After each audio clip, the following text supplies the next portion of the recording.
Halo saudaraku, apa yang dimaksud dengan tipuan gaib fasik itu?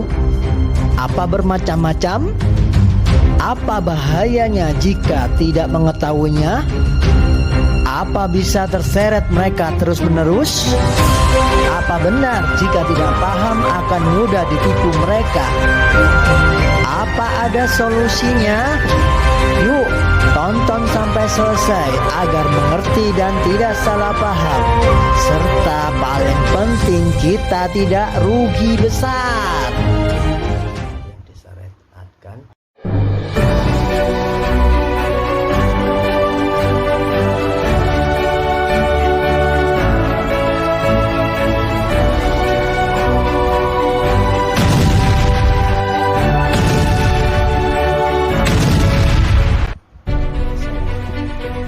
Assalamualaikum warahmatullahi wabarakatuh. Selamat pagi semuanya, selamat siang dan selamat malam saudaraku. Kita ketemu lagi di channel Pondok Kolbu Al-Kausar, saluran channel pengenalan diri untuk meraih ridha Allah Subhanahu wa Ta'ala. Definisi pembahasan kali ini kita akan membahas macam-macam tipuan gaib fasik pada orang-orang beriman. Apa definisinya? Bagaimana caranya? Dan seperti apa cara menanganinya? Rugi jika tidak mengetahuinya. Jangan sampai dicap orang yang terus-menerus terikat sibuk pada urusan dunia saja, terutama urusan bisnis, sehingga sering meninggalkan tugas utamanya, yakni beribadah dan zikrullah. Macam-macam tipuan gaib fasik. Definisi tipuan gaib fasik adalah suatu bentuk pemandangan atau bisikan atau kemampuan yang melalaikan atau mengalihkan niat tujuan semua perbuatan, terutama amal ibadah, agar tidak menuju Allah Subhanahu wa Ta'ala. Karena hanya Allah lah yang kita tuju dan hanya ridha Allah lah yang kita cari. Pandangan spiritualis Islam, tipuan gaib fasik yang terhubung dengan Raja Iblis ini dianggap sebagai ujian bagi orang yang taat dalam menjalankan ajaran agama. Padahal belum tentu, ya kan? Para spiritualis sering mendiskusikan atau tadabur ilmu tentang berbagai macam tipuan gaib fasik yang dapat mempengaruhi ketaatan beribadah. Tipuan gaib fasik pada orang muslim yang taat. Bagi orang yang taat dalam menjalankan ajaran agama Islam, tipuan gaib fasik dapat muncul dalam berbagai bentuk. Pasukan gaib fasik anak buah Raja Iblis sering memanfaatkan kerapian ibadah dan kesalehan seseorang untuk menciptakan keraguan dan godaan yang dapat menggoyahkan keyakinan mereka. Misalnya melalui mimpi atau khayalan yang meragukan, mereka mencoba menggoda individu tersebut agar tergelincir dari tujuan awal jalan kebenaran, sehingga bukanlah Allah yang dituju dan bukan ridho Allah yang dicari. Tipuan gaib fasik pada perempuan berhijab. Perempuan yang mengenakan hijab sering dianggap sebagai target tipuan gaib fasik yang mudah bagi pasukan gaib fasik anak buah Raja Iblis. Mereka mungkin mengalami gangguan gaib yang berupaya untuk meragukan kepercayaan diri dan keyakinan perempuan berhijab itu dalam menjalankan ajaran agamanya. Tipuan tersebut bisa berupa bisikan-bisikan negatif atau perasaan tidak aman yang bertentangan dengan nilai-nilai ruhaniyah yang dianut, sehingga bukanlah Allah yang dituju, apalagi ridho Allah yang dicari. Tipuan gaib fasik pada para ahli agama yang alim. Para ahli agama yang alim dan mempunyai pengetahuan yang luas sering dihadapkan pada tipuan gaib fasik yang lebih kompleks. Pasukan gaib fasik, anak buah Raja Iblis, dapat menggunakan pengetahuan spiritual dan keilmuan mereka sebagai sarana untuk mencoba mempengaruhi pikiran dan hati para ahli agama agar terjerumus dalam kesombongan atau godaan lainnya.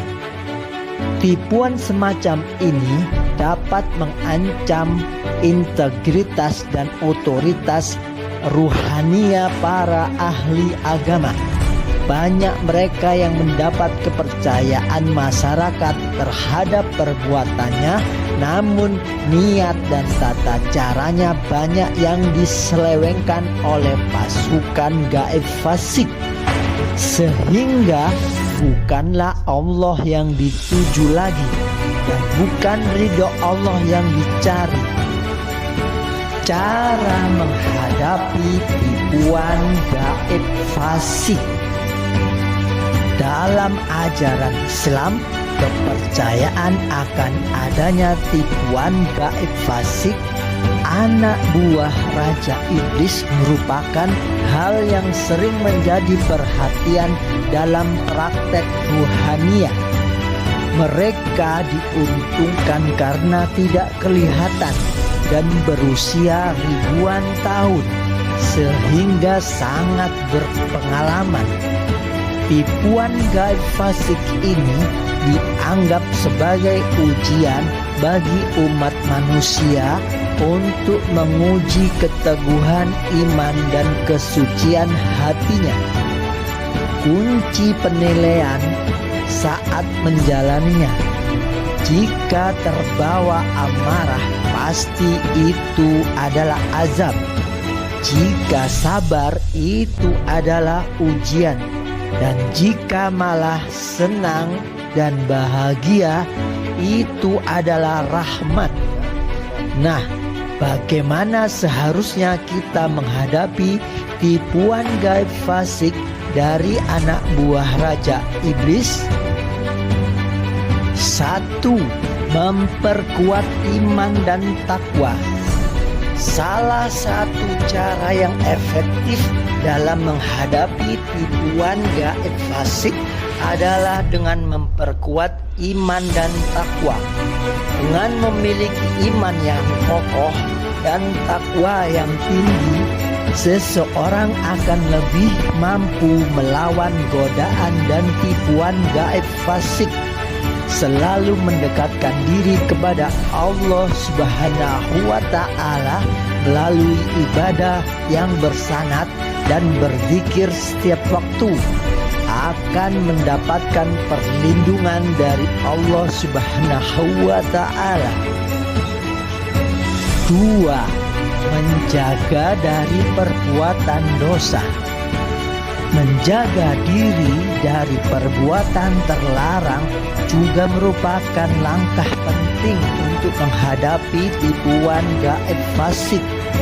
Mereka cenderung memanfaatkan kesempatan saat seseorang melakukan perbuatan terlarang untuk menggoda dan menyesatkan.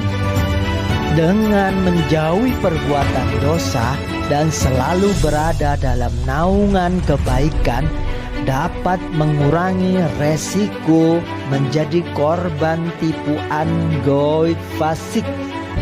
Perbanyaklah puasa yang bersanad untuk mengekang nafsu amarah, tingkatan nafs yang paling bawah, sampai muncul nafs mutmainah, jiwa-jiwa yang tenang, agar nanti bisa kembali pulang saat di akhir. 3. Mengasah kemampuan dengan terus belajar. Sebagai manusia yang diberikan akal dan pikiran, penting bagi kita untuk mengasah kemampuan berpikir secara jasmani dan ruhani dalam menghadapi tipuan gaib fasik. Jangan terburu-buru percaya pada hal-hal yang bersifat gaib tanpa adanya bukti yang jelas. Maksimalkan ruh dan sukma sebagai fitur perasa. Selalu evaluasi setiap pengalaman spiritual dengan logika dan akal sehat agar terhindar dari tipuan yang dapat merugikan. Makanya ada kata-kata mutiara, belajarlah walau ke negeri Cina. 4. Menggali ilmu agama lebih mendalam.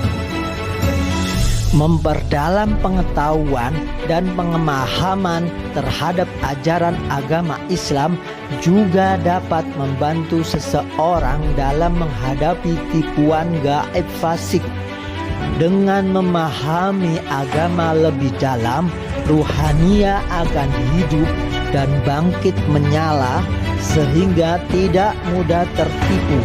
Apalagi jika Allah bukakan mata ruhani lebih terang sehingga mampu melihat apapun di balik suatu kejadian. Dalam video ini tadi kita sudah membahas beberapa hal terkait macam-macam gangguan gaib fasik dan cara menghalaunya. Tentunya jika gangguan semakin intens, ini menunjukkan bahwa arahnya sudah benar. Justru yang adem ayem tanpa gangguan itu harus curiga kenapa tidak diganggu. Apakah dibiarkan karena mereka sudah benar-benar melenceng? Mungkin saja itu istidraj, dibiarkan dalam kenikmatan semu duniawi. Nah, sebenarnya masih banyak yang harus diceritakan. Intinya ini semua kita bahas agar penonton punya gambaran bagaimana keadaan pasukan gaib fasik dalam membantu menjalankan tugas golongan iblis menggoda manusia. Tujuan kedua, agar kita semua bisa mempersiapkan diri sedini mungkin untuk menghadapinya. Jangan sampai menyesal, terlambat, terjerembab pada rayuan mereka. Inilah ruh manusia ketika di akhirat nanti berteriak-teriak ingin kembali ke dunia. Padahal ini mustahil. Sesuai ayatnya, ada banyak para ruh yang ingin kembali ke dunia lagi, walaupun sehari saja. Oke, jangan lewatkan video penting berikutnya. Penonton yang follow, saya doakan semoga sebagai langkah awal agar bisa masuk surga. Amin. Teruslah belajar, afala ta'qilun.